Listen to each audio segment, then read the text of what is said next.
The war in Ukraine, raging and intensifying, now 3 weeks, has left us all reeling, wondering, shocked. What is behind all of this? What is driving this war? What is Mr. Putin thinking? What makes him tick? Is there a way to influence him? And what will be the end game? How will this all conclude? And finally, what can we do about it? All these questions remain unanswered. And yet, surprisingly, there's an event that happened 24 centuries ago, this week, that provides us with extraordinary and fascinating insight into all these questions and more. The event is Purim, the famous story of Purim, which will take place tonight, tomorrow, Friday. It's a story that goes back almost 2,500 years ago. And yet, it provides us with unbelievable clarity. So please join me in this unique and unprecedented discussion. Powerful parallels between Purim and Putin. The hidden story. 5 secrets Purim teaches us today.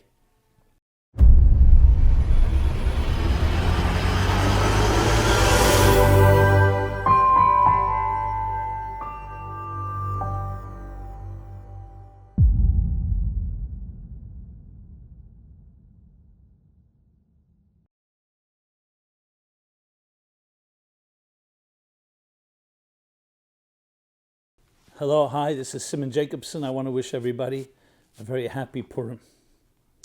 Please join me now in a special program in honor of Purim, but also in honor of the events, the tragic events happening in Europe, in the Ukraine specifically.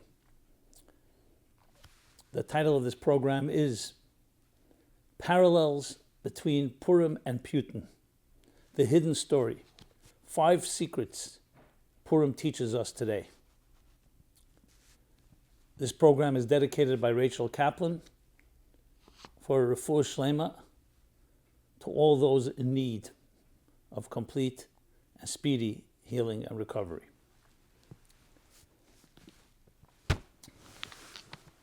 It's now 3 weeks since Russia invaded Ukraine. The war continues to intensify, raging, and leaves us all shocked, disbelief. What exactly is happening here? What did Ukraine do wrong? What are the driving forces behind this war? What makes Mr. Putin tick? Who is he? And how can we influence him? What will be the end story? How will this all conclude? And finally, what can we do about it? As vital as these questions are, we are equally dumbfounded and completely at loss to answer them.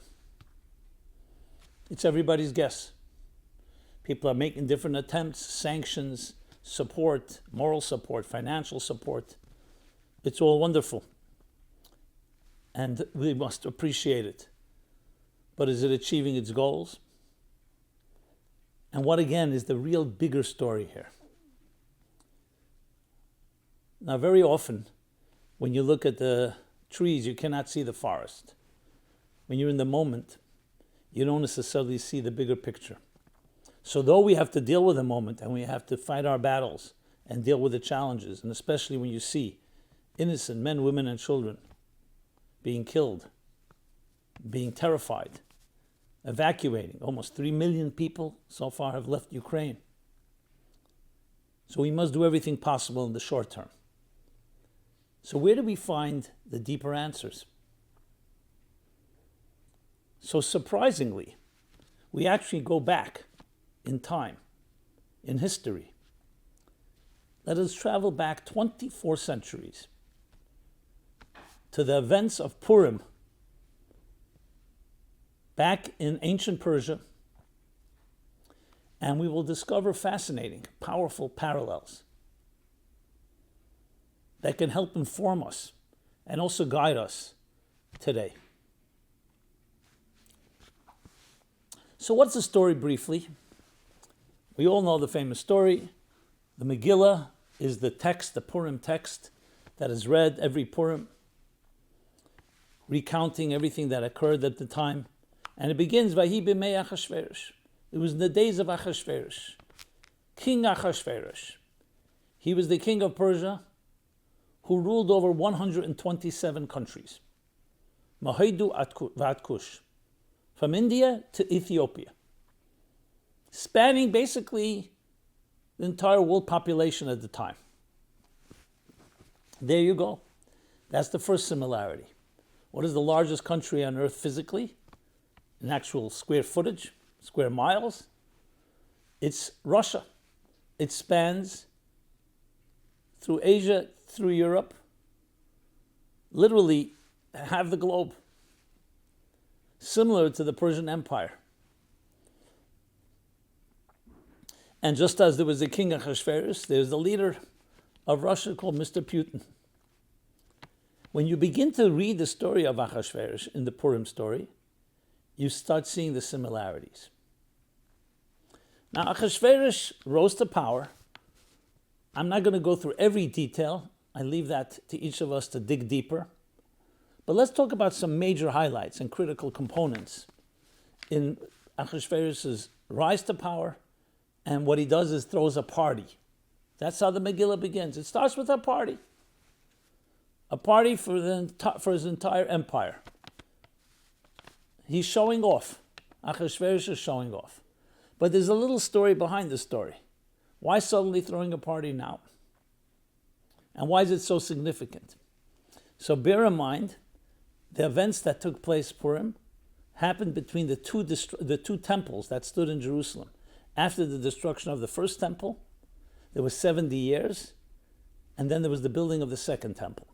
The first temple was destroyed by the Babylonians, of which Persia, Achashverosh, is a direct successor and heir to. And then there was the second temple, which stood after that another 420 years, later to be destroyed by the Romans. Now, everyone knew a prophecy that the Jews, after the destruction of the first temple, would be able to rebuild the second temple. And the nations of the world, including the kings, were aware of it, and therefore they were careful. But they started calculating that maybe 70 years have passed already. They all knew about the 70-year period. And they thought, since it passed, the Jews will never rebuild the second temple. God will not allow them to do so. But they made mistakes in their calculations, including Achashverosh. So he began to show off that the Babylonian conquest, where they had robbed the holy temple of its most precious vessels, he began to show that off in this party. Certain type of vanity, unaware that he had miscalculated, because the second temple would be rebuilt a few years later. So miscalculation, it drove this party. In many ways, people describe Mr. Putin as overreaching and miscalculating as well. He thought it would be easy for him to just invade Ukraine. Ukraine would easily surrender, and he would annex it like he did Crimea, and that would be it. But it didn't exactly work out that way. To say it's a show of vanity, well, without going into all the details, and we don't know everything going on in this man's mind, but clearly it's also part of the pride. We know he's always felt that Russia was wrong at the end of the Cold War over 30 years ago, and wants to reclaim what he feels is the ownership and belongs to Russia. So many ways, first parallel, miscalculations. Now, the 127 countries of Achashverosh didn't begin with 127. It began with, it says in the commentaries, there was 7, and then there was 20, and then there was 100 more, and that added up to 127. You see there also the building of an empire, not just of a few countries or several countries, but slowly building it, and that's exactly what Mr. Putin is intending to do. And he's made it very clear. No one believed he would act, but now he's acted. So we find that's the first tremendous similarity. But it goes far deeper than that. It's not just finding a connection. You're talking about leaders that leading large empires here. And a miscalculation that we still don't know where it's going to go, just like in the story of the Megillah, we don't know where it's going to go off. And what does he do next? He shows off Achashverosh. He's showing off. He's showing all the vessels, he's showing his power, he's showing it all. And then he does another thing. He decides, in his vanity, to summon his beautiful wife Vashti. He wants to show her off. And what happens? She rebuffs him. Mr. Putin thought that he would easily enter Ukraine, and Ukraine would easily surrender, and President Zelensky and his government would acquiesce and allow Mr. Putin control. But no, he was rebuffed. Rebuffed in ways that were surprising to all, including to the military experts. And still being rebuffed and humiliated. And what does the Megillah tell us with Achashverosh? As he was humiliated, he seethed. He was furious. But he couldn't show it publicly, so it was internal. Obviously, he would express it afterwards. But it says he seethed within because he was furious at this rejection. And then, of course, he summons his counselors, and they advise him to ultimately kill Vashti. And he does that. What does President Zelensky say right at the beginning of the war? He says, I am the number 1 target to be killed, and number 2 are my family. Now, that hasn't happened yet, thank God, and we hope it doesn't happen. But again, that's similarity. And you could imagine when a person who's in that type of level of power, and he's convinced, Mr. Putin is no fool. He entered into Ukraine with a strategy, feeling he would win. He didn't go there to lose or to be compromised. So you could imagine when it's not going according to plan, how angry and furious one would get, and would only lead him to become even more aggressive, which is exactly what has happened. And that's what Achashverosh did, more aggressive, to try to eliminate what he thinks was a humiliation, and also a rebuffing and rejection of his plans. But the story does not end there. That's what we know till now in the story of Ukraine today. Back Purim 24 centuries ago, let's go back to Purim and go back and forth between Purim and Putin. Interesting play of words, P-U-R-I-M. Only 2 letters are changed, R and the M. T and the N replace the R and the M. The story does not end. What happens next is a continuing saga. And briefly, the story continues that suddenly we hear about another seemingly tangential event. Bixam Viserys, 2 of the ministers, 2 of the advisors, people in the empire, are plotting a conspiracy to kill King Achashverosh. Enter Mordechai, another advisor to the king, another minister, overhears their conversation. He understands their foreign language. And he reports it back to the king. And the king puts them to death. They're avoiding the assassination plot against him. This would be relevant. It'll become relevant as the story unfolds, and we'll soon see how it could also be relevant to our understanding of things. And then the story continues. Enter Haman. Haman, the wicked, cruel Haman, who is infuriated himself against the Jewish people, especially when he sees Mordechai not bowing to him. So we have Achashverosh, the empire, the king of the empire. We have Mordechai, the hero. We have Haman, the villain. And then enter Esther, who ultimately replaces Vashti and becomes the queen, the secret queen, meaning no one knew what her heritage was, that she was Jewish and she was associated and related to Mordechai, becomes the queen of Achashverosh. And when you put all these pieces together, the story unfolds as we continue. Haman plots, Achashverosh acquiesces and agrees to kill all the Jewish people. Now, though the war in Ukraine is not against the Jews per se, but there are many Jews there, close to 500,000, and all innocent people are God's children. So you see the similarities here constantly popping up in different angles and different perspectives. And you see also the different players in the game. To say President Zelensky is like Mordechai, well, he is Jewish, Ish Yehudi, and as a Jew, he's made us all proud of how he stood up to the enemy. In this case, the king, Putin, Mr. Putin of Russia. And I don't know if we can find a Haman in all of this, but we have to study Achashverosh a little deeper. Because here comes the question. Who is Achashverosh? He's the most paradoxical and mysterious figure in the entire the Megillah. But before I get back to that, let me continue the story just to keep the narrative going. So Haman plots, Achashverosh agrees, and then comes the efforts to save the Jewish people. The efforts both by Mordechai on his end and Esther on her end, the prayers, the gathering of the children, turning to God. Esther then beseeching the king through her own entire initiative, inviting Haman to a party and then to another party, and finally exposing Haman as being an enemy. And everything gets turned around. Haman is hung. Achashverosh transforms the decree, and it becomes, instead of becoming a total genocide of the Jewish people, it becomes the greatest celebration. Transformation, not just the elimination of the decree, a transformation, nepach. It gets transformed into what? Into the miracle of Purim, which is what we celebrate this week, 24 centuries later. But who is this man, Achashverosh? When people say, who is this Putin? What's driving him? He could have perhaps gained everything he wanted. Why did he have to go into such an aggressive war? An invasion that is also costing him direly.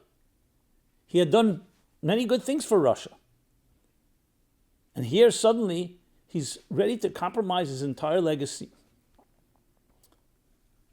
What is driving this person? So let's ask the question about Achashverosh. What drives Achashverosh? So actually in the Talmud, we have different opinions about this Achashverosh. Was he a fool? Or was he wiser than all? Or something in between? And all those opinions are there. Because sometimes it seems like he's just being led by whoever is who is impressionable, and whoever talks to him last seems to be convincing him. Haman convinces him of killing the Jews. Esther convinces him the other way around. And I should have mentioned in the middle of the story, which is vital, belongs a little earlier, that insomnia plays a tremendous role. B'layla hu nadadosh nas hamelech, where the sleep of the king, he couldn't sleep at night. So they came to read him some of the chronicles of the events that happened. And he's reminded of the story of Bixam Viserys, where Mordechai saved his life, and then he comes to reward Mordechai, which is a critical piece in the entire story as well. That's actually where the beginning of the end, the beginning of the redemption. So what drives this man, Achashverosh? And the answer, all the above. Sometimes we say Achashverosh, who Achashverosh, that he was wicked from the beginning to the end, in many ways worse than Haman even. But he was wise. He let Haman be the one that was the instigator. Sometimes we see the other way around, especially the end of the story, where Achashverosh ends up becoming the savior. Esther persuades him, and he kills the enemies of the Jews and causes the whole celebration. So Achashverosh ends up being a hero. Is he a villain? Is he a hero? The same question we ask about Mr. Putin. As far as the Jewish people go in general, Mr. Putin's rise to power 30 years ago brought a great renaissance to Jewish life in Russia. In many ways, you see him as a hero in some matters. We're not saying he's perfect. I'm sure many, many flaws and much critique. But at the end of the day, Jewish life thrived, as did many other aspects of Russian life. And everyone thought that would be the trajectory. Yes, his opinions may be very different. He saw the West as an enemy and vice versa. Plenty of confrontation. But the world was a world of peace. There was no war in the last 30 years. Here and there, yes, the annexation of Crimea, the different in Afghanistan, Georgia, but more or less remain in a peaceful way. And suddenly, which is what shocks everyone, suddenly everything turns. Just like Achashverosh, things are constantly topsy-turvy here. Not because he's confused, because he has different voices within him. So I would submit that a psychological analysis of Achashverosh will help us understand also Mr. Putin, and that he has different voices within him. You see, he's not turned anti-Semitic against the Jews in Russia, thank God, due to all of this. Many say he's not even an anti-Semite. He was actually he grew up in very favorable way looking at the Jewish people. And yet, his attack of Ukraine in this way, unprovoked, leads us again reeling into the contradictions. But we see those contradictions throughout the whole story of Purim. So what makes him tick? We have to understand the different complexities here, the different voices. On one hand, I am convinced that Mr. Putin wants to create a better world the way he understands a better world. The problem is that vanity can get in the way. And even though Achashverosh does end up being the hero, and we hope the same for Mr. Putin as we shall discuss, but meanwhile is a very dangerous situation. There's a decree to kill all men, women, and children, similar to what is happening now in Ukraine. So understanding Achashverosh is critical. But let's go a little next step here. What would influence a man like Mr. Putin? Sanctions clearly are not going to frighten him. They may hurt him, they may have long-term consequences, but it's not going to be enough. What influenced Achashverosh? Self-interest. Self-interest. He heard about his own life being at risk. He was saved. Later, that would come back to remind him of Mordechai's heroic act and wanted to reward him, which was the beginning of the downfall of Haman, of the wickedness. So we know that people have called for Putin's head and he should be taken down. I don't know what's going on behind the scenes and I have no inside information, but I think about it that Mr. Putin has to be convinced through self-interest, just like Achashverosh was. You have to find perhaps those that have saved his life in the past, or maybe now, and find a way that he understands that it's in his interest to change course here. Achashverosh was led by Haman to go into one direction. In other words, Achashverosh had the voice of Haman within him, but he also has the voice of Mordechai within him. And that's a big part of the epic story of the struggle between the two voices in Achashverosh. You sometimes wonder, here he was convinced to kill all the Jews, and then he's changed his mind. Was he so wishy-washy? The Talmud says that he was this type of very impressionable, very constantly changing, wishy-washy type. But you have to think, he's a man that was quite intelligent. He did rise to power. So it's most probable what the Talmud is saying is not that he was some superficial guy that just changes his mind every day, but he had two voices. Like many people have two voices. And our goal is here, and I'm not looking to justify Mr. Putin's actions, but the goal is ultimately, obviously, is to end this hostilities, to end the war, to end the bloodshed, and to create peace. Now, you could do it with pressure, and you used to have to use every pressure possible. That's why we go to war. You see in the Megillah, they went to war. But there's also another war, an intelligent war, a strategic one. How do you get to the person? Now again, I don't know what's going on behind the scenes, but from the Megillah we can learn much about how Achashverosh was ultimately persuaded. Because you could ask the question, why do we need that whole part of the story? Let's say there was no plot or conspiracy against Achashverosh, and Mordechai had not overheard it, and later, and the king did not have insomnia.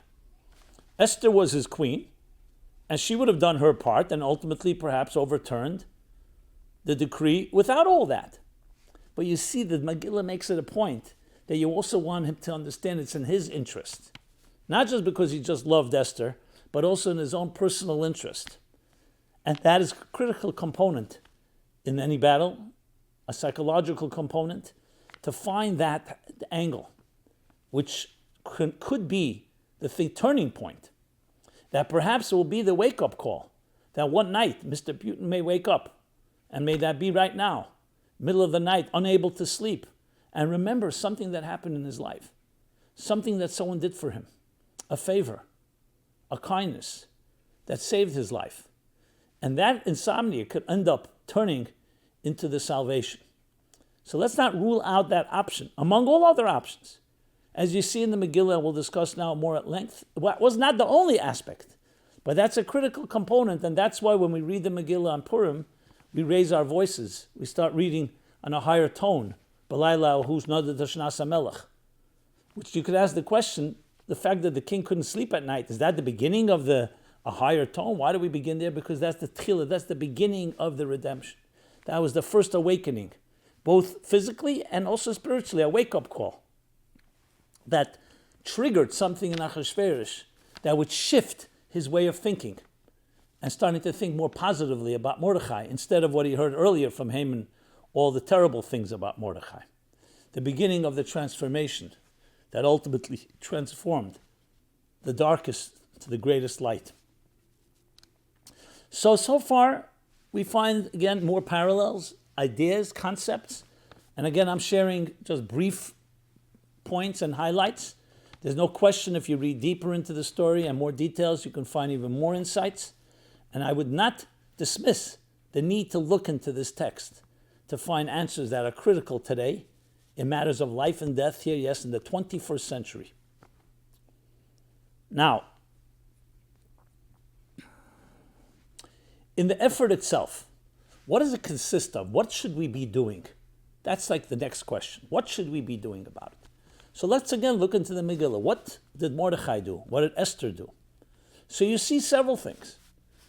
Mordechai could have said, listen, I'm going to turn to God, pray, I will gather children, we'll say the prayers, we'll do everything that the Jewish people always knew they needed in the times of salvation. It's a terrible decree. We're talking about the genocide of every man, woman, and child. Every Jew on earth, everyone. A total Holocaust. And yet we see how Mordechai tells Esther, no, this is the reason you came there.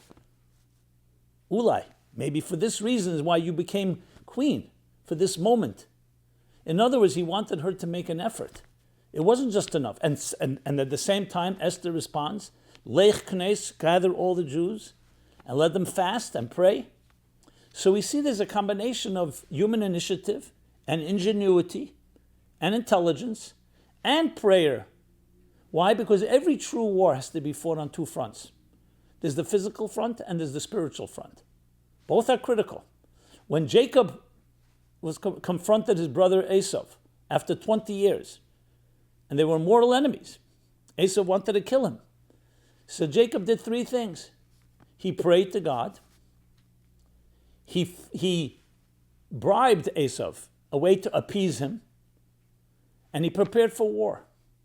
You have to cover all your bases because God says, I'm not just giving you prayer, I'm also giving you intelligence, I'm giving you tools and instruments and weapons, and you have to use them all. Now, thank God, in the case of Jacob, 2 out of the 3 were enough, the prayer and the appeasement. And he did not need to go to war.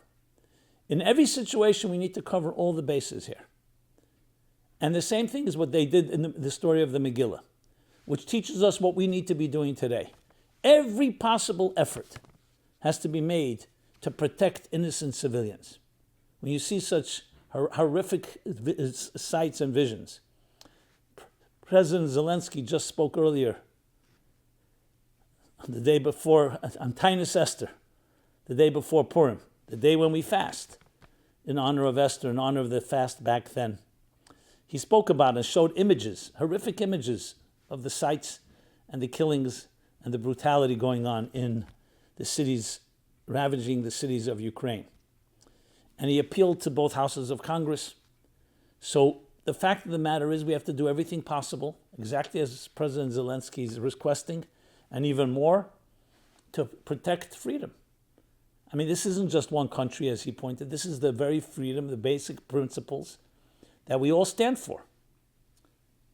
Now, I'm not getting into the politics of it and NATO and where we do get involved and whether we want to get enmeshed or more enmeshed and so on, or there's the potential of a third world war. But at the end of the day, it is a war against a certain morality and the values that we stand for in freedom. You know, back when the United States became a country and it went to the Revolutionary War against its mother country called Great Britain, England, United Kingdom, it was ultimately, they were forced to do so. You read in the Declaration of Independence, you could almost see an apologetic tone that when we see that we cannot continue because we're being oppressed and we want to be free people, time comes to sever our ties and bonds and become a free nation. So we're talking about the principles that we all believe in that have really been the hallmark of progress, which was really the story of Purim as well. What right does one person or a few people come to perpetrate genocide against an entire nation just because you don't like them, just because they're not like you? Like Haman said to Mordechai, Yeshna am echad, mefuzim mefedod, bein ha'amim. There's this one nation spread between all your nations, between all your countries. And their religion, their beliefs are different than ours. So, there you have perhaps one of the first documented events back 2,500 years ago almost, of the battle for the right for people to choose as they want to be. They cannot have their own beliefs. They have to bow to Haman. They bow to someone greater than Haman, to God. Not worshiping a human being. So essentially, there's also the battle over these rights. So we have to do everything possible to fight such a battle. And you actually see that with all the miracles that happened in Purim, there was an actual war. And the enemies were killed. Not because we want war. It's the last resort always. But that's what you do when people are attacking you. That's called defense, self-defense. But the second part of the battle is to do also everything we can in our power to be ingenious, to come up with strategies. And if it need be, bribery, appeasement, sanctions, whatever it takes to convince another. But appeasing is an interesting one, because appeasement, we also know what Winston Churchill famously said during World War II, that appeasement of the enemy in the time of war is like feeding the crocodiles in the hope you'll be eaten last. Appeasement can feed your enemy. Just surrender, just give up. And then what happens? You embolden and empower your enemy to go even further. So the Ukrainian resistance is actually a sign, no, we're not going to just lay down and die. We'll do whatever it takes. And we're not going to just appease. But appeasement together with strength, appeasement with intelligence, finding ways, like I said earlier, either finding someone that has done Putin a great favor, or other ways that is in his self-interest and incentive to some way save face and finish this terrible chapter, is critical to figure out different methods. And that's what we see. Esther did what she had to do. She came up with all kinds of ideas, inviting Haman to a party, so-called lulling him in, thinking that he has her confidence, and then ultimately turning the whole thing around. So Esther did her part. So that's the second part, which is whether it's appeasement, turning to the king Achashverosh, appealing to him. And he's saying to her, whatever you want, I'll give you half my kingdom. So we see, in addition to the actual war, also ingenious ways and strategies to deal with the enemy and to deal with the battle and do whatever it takes to help. That's on the second front. And finally, the third front, the spiritual front, the prayer. Gather all the people, all the Jews. Pray, fast, pray. The Medrash, the Talmud tells us about Mordechai gathering 22,000 children. Just the other day, they had in Israel and across the world, children gathered at the temple, at the western wall, the temple, near the Temple Mount, saying prayers. Exactly what happened by the time of Mordechai. He brought the children together and asked them to say certain verses that have the power to repeal and to overturn decrees and different plots and conspiracies. And that comes the spiritual component. Again, something each of us, and this is the third part, is something each of us can do. Because don't ever underestimate the spiritual component. Not only does it create a collective energy that adds morale and strength and support to the people in Ukraine, but it also pierces heaven and covers the third part, which is that God intervene and use every method possible. But God wants us to do all three. As a matter of fact, in the story of the Megillah, you don't even see the name of God. It's all concealed and hidden. It's behind the scenes. But it's part of the story. As you look at the end of the story, you realize there's an invisible hand here, which we'll talk about some more shortly. So we also have here what we are to do. The Megillah offers us direct instructions, what we are to do, each one in our own different situation. Our spiritual war generally includes three things, what I would often call the spiritual spa: study, prayer, action, spa, as in cognitive, emotional, and behavioral conditioning. Mind, studying, dedicating that study to the people in Ukraine, to the innocent people. And what are we studying? We're studying what God wants of us. Studying a higher transcendent teaching. Prayer, emotional conditioning. And that is in some way emoting and connecting. And that could be through a deeper love for each other, showing unity among ourselves, even when we show unity in our own communities, in our own homes and families.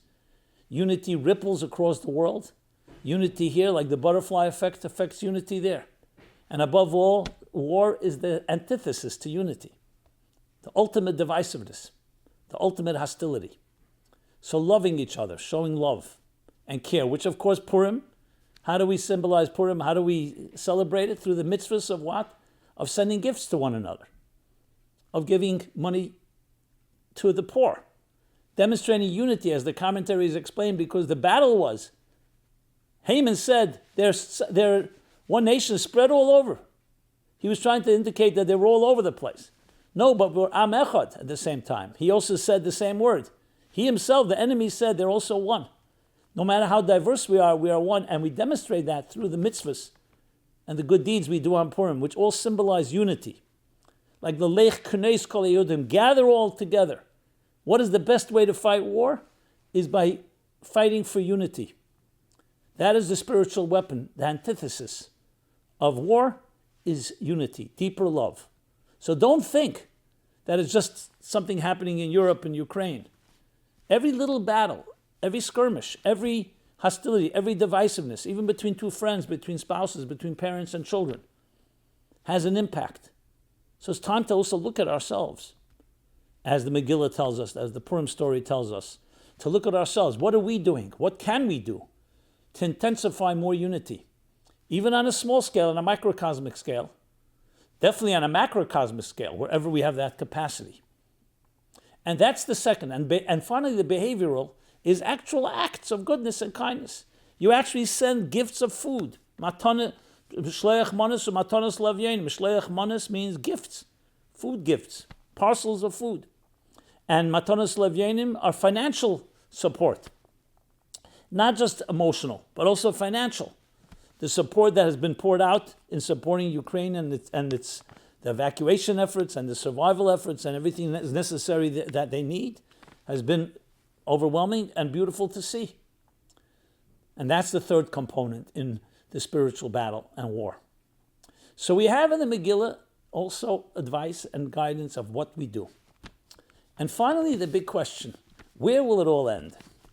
What is the end story? How will this all come to a close? So in the Megillah, the story is very clear. At the time, it was tragic. There was a decree. Let's not forget, men, women, and children, all of them were going to be killed in a particular day, a particular time period. Put yourself in the shoes of that, literally like the Holocaust. And there was seemingly no hope. And yet things turned around. All those efforts we discussed turned it all around. V'napachu. It became a transformation that instead of being a day of annihilation and genocide, God forbid, it became a day of La Yehudim Hoysa Erev V'Simcha V'Sasan V'Yikar. That for the Jews, it was a day of a tremendous celebration. And we see Purim, a unbridled jubilance and joy and celebration without any limits. Ad Yoda, completely super-rational, which can only be, the catalyst for that can only be something that's tremendously dark. You can have natural joy from different things in your life. But the greatest joy is that comes from complete transformation from the darkest to the light. That was the story at the end. And Achashverosh does turn around and does become a hero at the end. So Mr. Putin has great hope ahead of him. He has a choice to be made. The same thing could happen with him. Through all the efforts we're discussing, that things should turn around. And just as 3 weeks ago, it turned downhill from lightness to dark in the invasion of Ukraine. It could turn around like that. Why not? We see it in the story of the Megillah, and we see in history in general, and we see it how it happened in the negative. Why can't it happen in the positive? But this isn't just wishful thinking. It comes with great efforts. I wish I would have a conversation with Mr. Putin, open up the Megillah, and tell him this. Let him understand he has the ability, not just to create a greater legacy, to find a way to become a leader for peace. Now, I know it sounds strange to say such a thing when you see those buildings being bombed and children being killed and maimed forever, etc. So I'm not trying to be naive here. But at the end of the day, this is a human being that perhaps just as Achashverosh was ready to kill, perhaps can be turned around and from darkness can become to the greatest light. There's no question he needs to save face. There's no question he has to find his self-interest there. There's no question we have to address it from all the different angles we spoke about. But that's the end story. And that's what we believe is possible any given moment. So we hope this Purim will actually happen, this transformation. But we need to be wise, and that's why it's so critical to look back in history. To understand the present and the future, you have to look back and see the panorama, the events that all led up to, which is exactly the story of Purim. Many different events that when you look at it, if you were living through those 9-10 years when it all happened, it's a span of over 10 years of the Megillah. It didn't happen in a week. So if you were living through it, 10 years is a long time. You would have seen the tragic, you'd seen the ambivalence, you'd see ultimately the salvation, but it didn't happen overnight. It's only in retrospect, when you come and you connect the dots, you suddenly see a story emerge. That's how we have to look at events today. So we have to deal with the moment, and there's no question we have to address it in the fullest capacity, but also understand that there's the bigger context of it, the hidden story in it all. And in that sense, that's the final picture, a total transformation of La Yehudim Ma'aseh, but not just La Yehudim, to all people, like it says, Reiv Amei Haaretz, that all many of the nations also were transformed. Everybody was impacted. Until this day, almost 2,500 years later, we celebrate Purim. Not just as events that happened then. Hayomim ha'elin niskarim v'nasim. These days we remember and we recreate. The Arizal, the Holy Arizal says that we don't just remember what happened. By remembering, we are recreating what happened. Because that same energy of Purim then is the energy of Purim today in 2021. 2022, I should say. It's the same energy. So as war rages in Ukraine, Purim energy enters to give us this power, this ability to transform, literally to transform. And Achashverosh then becomes the savior, and he's remembered as such. So we come away then with 5 critical lessons.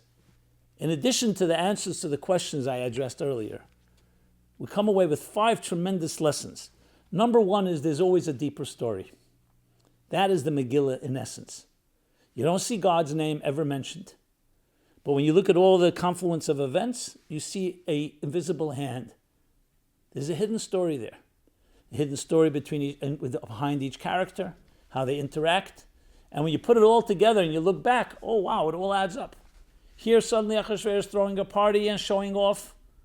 He invites his wife Vashti and she rejects him. He has her killed. All seemingly random events. It happens to be that 2 people plot a conspiracy against the king. Mordechai happens to overhear it.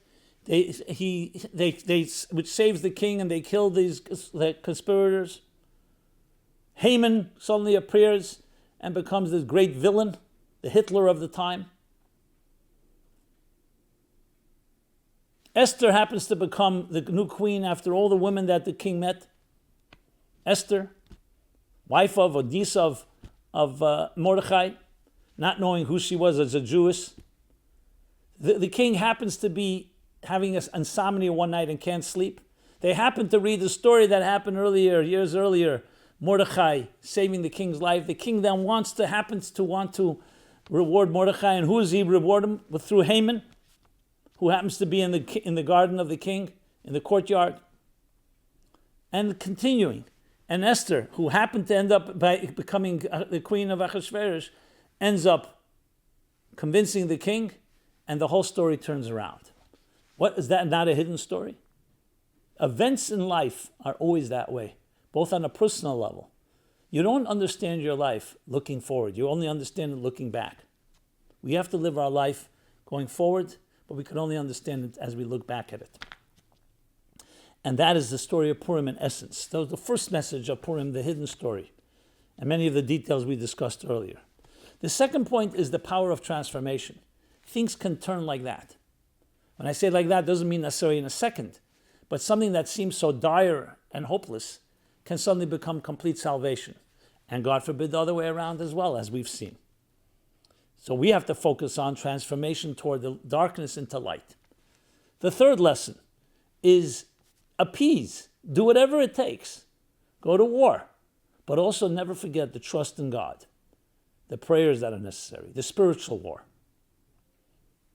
Which leads to point number 4. That every physical war also has a spiritual war. So in addition to the other efforts, we have to fight that spiritual war. And number 5, finally, is that there's an end to the story. We're building a new world order. Then during Purim, yes, there was a transformation, but it says, Akata avded Achashverosh anan. Even after that, we still remain subjects of Achashverosh. It wasn't the Geula Amitis Vashlema. It wasn't the final redemption. Now, thousands of years later, we are ready for the final redemption. That this time, the war is being fought, and all the pain will come to cessation, and transformation will transform it into a true, permanent redemption. Redemption means redemption for all people. Harmony within diversity. Not that one people dominates over anyone else. Everybody serve as they see fit. But there's a harmony within diversity. And we could all be part of that new world order. All nations of the world, Russia, Ukraine, Europe, the United States, and all the other nations, all the under 127 nations, or whatever they may be in the world, can all become part of something greater while also respecting our differences. And all done, and the words of Maimonides, at the conclusion of his magnum opus, where he says, there will be a world where there will be no longer famine and no longer war. No more avarice. There will be a world of peace. A world whose entire preoccupation will be nothing but to know the divine. Not materialism, not self-interest, but to transcendence. A world seeking and absorbing and being saturated by transcendence.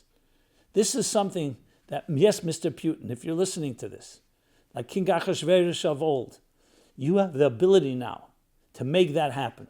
Step back. Look at the bigger picture. Why were you put in this power that you have over such a powerful country called Russia, an ancient country? We know you're very proud. We know how much you believe in what you stand for. But the biggest thing is to become a world leader, not just a Russian leader. And I'm paraphrasing President Zelensky's words. A world leader, a leader of peace. I know an appeal to Mr. Putin sounds futile. The appeal should be to the Western world. It is also to the Western world, but why not also to Mr. Putin? Why should he not understand that he has the power to define the destiny and the future of this universe? Achashverosh, I have no doubt, in some way he came to understand that.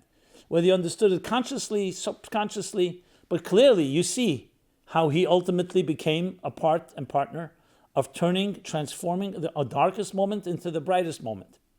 And Mr. Putin can do exactly the same thing. And perhaps this Purim, not just perhaps, with no doubt that if we really do what we have to do, Yara Lov Ruach Memorim from heaven will enter into his mind with all the efforts we make and understand this ability to do so with all the pride and peace. And on the contrary, to become the end of the story would be, instead of the legacy concluding with an invasion, a failed or aborted invasion, but even if it's a successful one, but definitely full with failures, instead of that being the end story, the story is a man who came and rose and learned to become a hero and an ally to others and to the world, and together we build a new world, a world of total peace, eradication of all crime and eradication of all violence and aggression and war, and finally we can all live in peace men, women, and children, just like we want to live in peace. Everyone else on this earth also wants to. In that fashion, discovering the harmony within diversity. And that requires accessing that invisible hand, that power that's greater than us all. What do you need more than that than just looking at the story of Purim back then and bringing it to Putin 2022 and the parallels and the juxtaposition? That alone tells you of an invisible hand. And I have no doubt, as I said earlier, that if we look deeper into the Megillah, the story of Purim, we could find even more insights and more direction and more guidance. So I want to wish each of you, everyone, especially the people in Ukraine, a very happy Purim, one that is a Purim of complete transformation from the darkest to the light, from affliction to joy, from pain to celebration, napach, complete transformation, and all people in the world witness this, and it should be a historic moment where we can relive Purim in the fullest sense of the word in 2022 and march into the final and complete and permanent personal and global redemption. Thank you so much. This has been Simon Jacobson. A very happy Purim to you and all. And may everyone be at peace and live with calm that every human being, every man, woman, and child deserves. Thank you so much. Chag Purim Sameach. Be well. This program is brought to you by the Meaningful Life Center. Please help us continue our programs. Make even a small contribution at meaningfullife.com/donate.